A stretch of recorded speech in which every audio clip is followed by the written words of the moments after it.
Hai semua, Assalamualaikum warahmatullahi wabarakatuh. Saya Cikgu Amiruddin. Saya mengajar matematik tambahan di Sekolah Menengah Kebangsaan Seri Perak, Teluk Intan. Okey, saya ingin berkongsi bagaimana untuk menggunakan alat-alat yang kita boleh dapat ataupun alat-alat yang kita boleh beli untuk memudahkan lagi pembelajaran ataupun PPDP kita semasa maya ataupun semasa bersemuka. Saya seorang guru yang mengajar mata pelajaran matematik tambahan di sekolah dan juga matematik. Okey, untuk mengajar mata pelajaran matematik tambahan ataupun lain-lain mata pelajaran yang lain, pembelajaran kita ataupun PDP kita perlulah menarik ataupun berlainan daripada sebelum ini. Kerana ini akan lebih menarik minat pelajar terhadap mata pelajaran tersebut. Okey, setiap tahun teknologi semakin bertambah ataupun semakin canggih dan kita perlu mengajar mengikut trend zaman murid-murid kita. Okey, jadi pembelajaran atau PDP kita perlu ada berlainan dari semasa ke masa daripada pelbagai segi. Okey, dan ini akan lebih membuatkan seorang murid itu lebih minat terhadap mata pelajaran tersebut. Pada PKP 1.0 lepas, saya telah menggunakan kaedah pembelajaran ini bersama dengan murid saya dan hasilnya daripada feedback murid saya adalah sangat positif dan mereka sangat seronok semasa pembelajaran yang saya menggunakan kaedah ini di dalam kelas tersebut. Okey, jadi apabila pelajar memberi feedback yang baik, memberi feedback yang positif, kita akan lebih seronok untuk mengajar. Kita akan rasa lebih confident dan ini membuatkan pelajar-pelajar akan seronok untuk belajar. Okey, jadi yang feedback yang saya ingat lagi adalah pelajar tersebut kata pada saya, "Cikgu, dalam kelas matematik saya tak pernah tak tidur. Tetapi cara cikgu ajar ni saya membuatkan saya lagi seronok dalam matematik. Terima kasih cikgu." Jadi yang ini membuatkan saya lebih seronok menggunakan kaedah pembelajaran ini dan ini akan memudahkan untuk guru-guru yang lain untuk menarik lebih minat pelajar terutamanya kepada subjek-subjek yang matematik, sejarah dan sebagainya. Yalah, apabila kita dapat feedback yang menarik daripada pelajar, kita rasa seronok. Okey, dan kita akan rasa untuk lebih nak mengajar walaupun diberi masa 2 atau 3 waktu dalam satu mata pelajaran.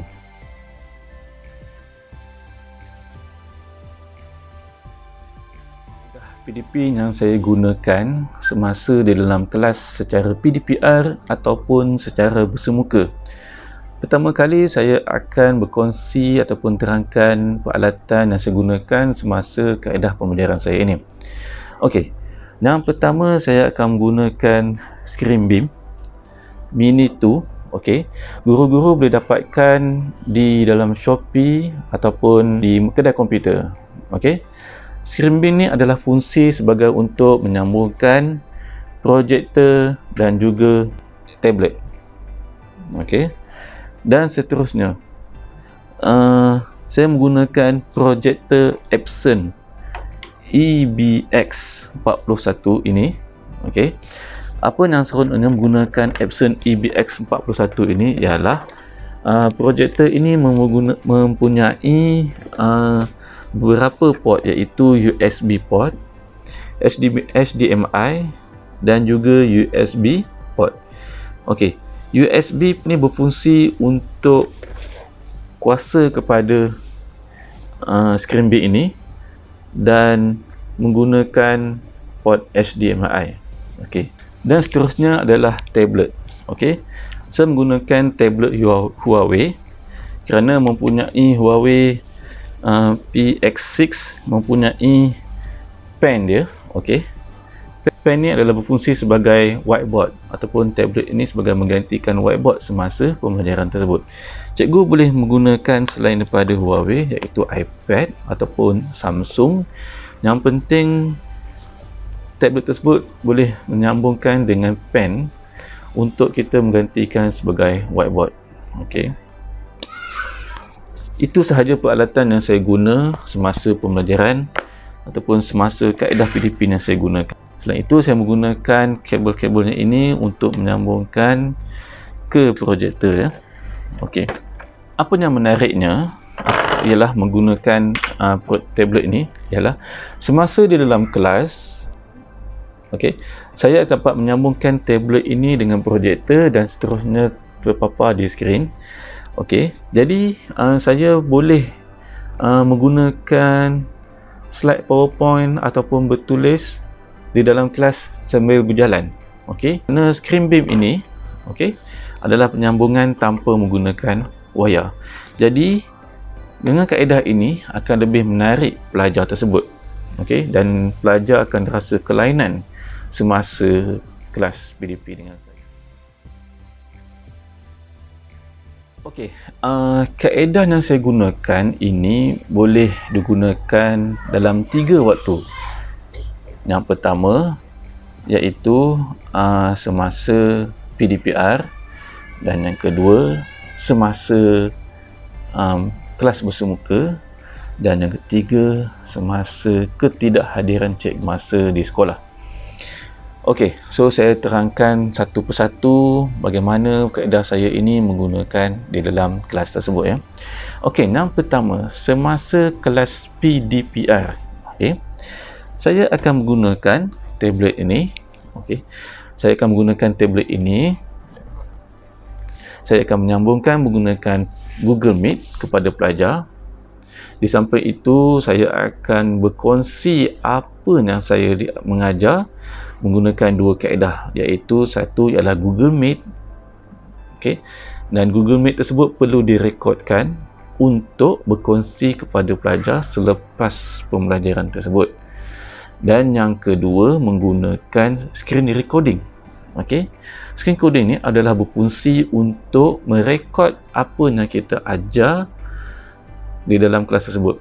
Di samping itu juga, screen recording ni juga digunakan untuk merekod kita buat video, okey, dan menghantar kepada pelajar melalui grup Telegram ataupun grup WhatsApp. Okey. Jadi pelajar yang ada masalah dengan Google Meet, okey, akan dapat juga menonton video tersebut melalui grup Telegram. Okey.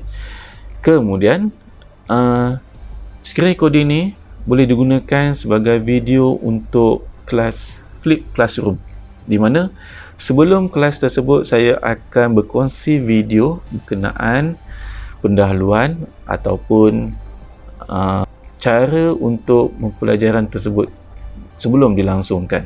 Sebagai contoh, saya hendak mengajar mata pelajaran hukum linear.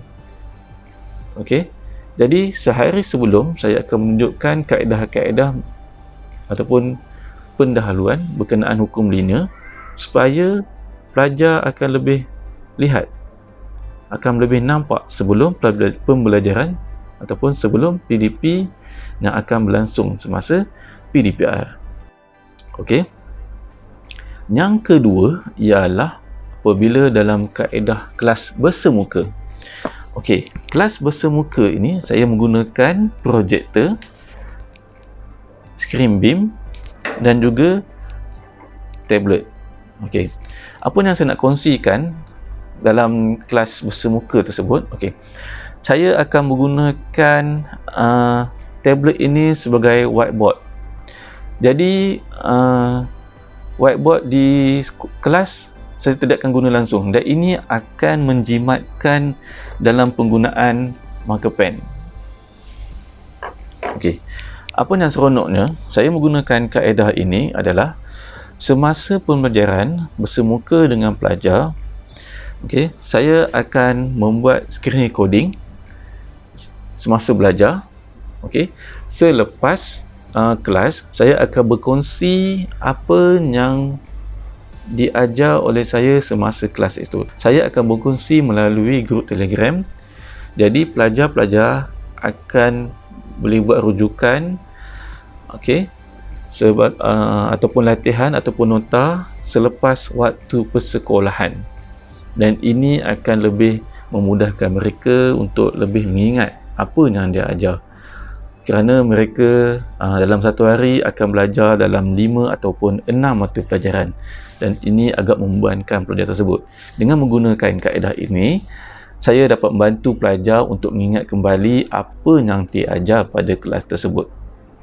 Okey, dan juga menggunakan tablet pen ini, okey, kita dapat menggunakan lebih 3 warna semasa pembelajaran, dan ini akan dapat merangsangkan otak pelajar. Walaupun kelas tersebut dalam pukul 12 sehingga 2 petang, dan ini akan dapat menarik pelajar lebih seronok untuk belajar dengan gunakan kaedah ini. Dan yang ketiga adalah ketiadaan guru semasa pembelajaran dapat berlangsung. Okey, saya menggunakan kaedah ini semasa ketiadaan saya di sekolah. Okey, saya cuma kontak dengan guru yang relief dalam kelas saya tersebut.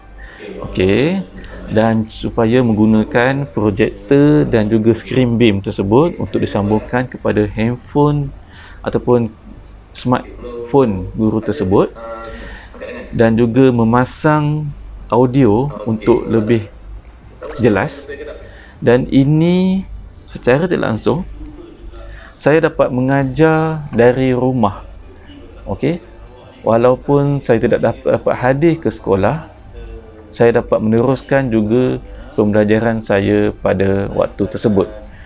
Okey, dan ini lebih menyeronokkan pelajar dan boleh memudahkan guru-guru untuk dapat menyambungkan kelas pembelajaran mereka walaupun ketidakhadiran guru tersebut. Jadi dengan penerangan tersebut, maka saya harap dengan kaedah pembelajaran ataupun kaedah PDP saya yang tunjukkan tadi dapat meringankan dan juga dapat memudahkan guru untuk pembelajaran ataupun PDP di dalam kelas, dan akan dapat lebih memudahkan di penggunaannya di semua sekolah, dan ini dapat menarik minat pelajar untuk pembelajaran semasa PDPR kita di dalam kelas. Jadi saya harap kaedah pembelajaran yang saya tunjukkan ini dapat membantu guru-guru semasa PDPR ataupun PDP bersemuka, insya-Allah. Assalamualaikum warahmatullahi wabarakatuh.